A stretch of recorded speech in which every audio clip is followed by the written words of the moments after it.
Chapter 19. Attacked by the Fighting Trees.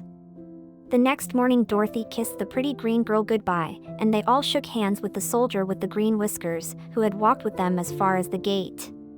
When the guardian of the gate saw them again, he wondered greatly that they could leave the beautiful city to get into new trouble.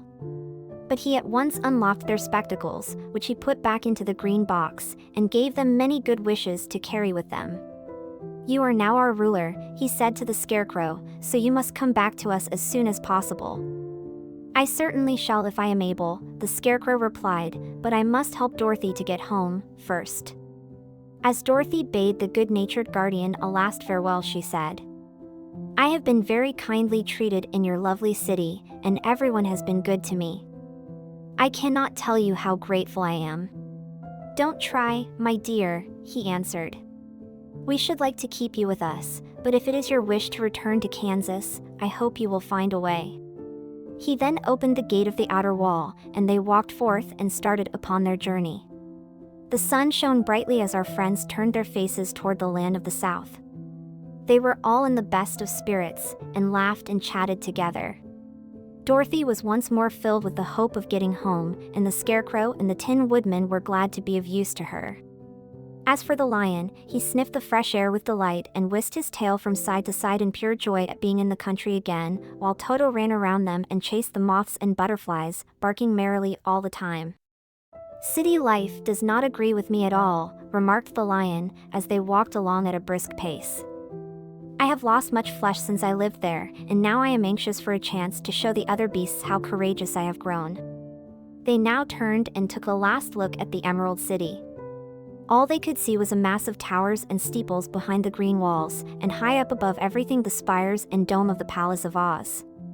"Oz was not such a bad wizard, after all," said the Tin Woodman, as he felt his heart rattling around in his breast. "He knew how to give me brains, and very good brains, too," said the Scarecrow. "If Oz had taken a dose of the same courage he gave me," added the lion, "he would have been a brave man." Dorothy said nothing. Oz had not kept the promise he made her, but he had done his best, so she forgave him. As he said, he was a good man, even if he was a bad wizard. The first day's journey was through the green fields and bright flowers that stretched about the Emerald City on every side. They slept that night on the grass, with nothing but the stars over them, and they rested very well indeed. In the morning they traveled on until they came to a thick wood. There was no way of going around it, for it seemed to extend to the right and left as far as they could see, and, besides, they did not dare change the direction of their journey for fear of getting lost. So they looked for the place where it would be easiest to get into the forest. The Scarecrow, who was in the lead, finally discovered a big tree with such wide-spreading branches that there was room for the party to pass underneath.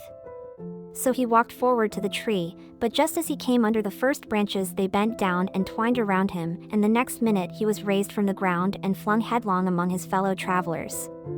This did not hurt the Scarecrow, but it surprised him, and he looked rather dizzy when Dorothy picked him up. "Here is another space between the trees," called the lion.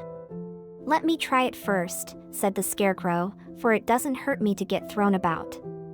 He walked up to another tree, as he spoke, but its branches immediately seized him and tossed him back again. "This is strange," exclaimed Dorothy. "What shall we do?" "The trees seem to have made up their minds to fight us, and stop our journey," remarked the lion. "I believe I will try it myself," said the woodman, and shouldering his axe, he marched up to the first tree that had handled the Scarecrow so roughly.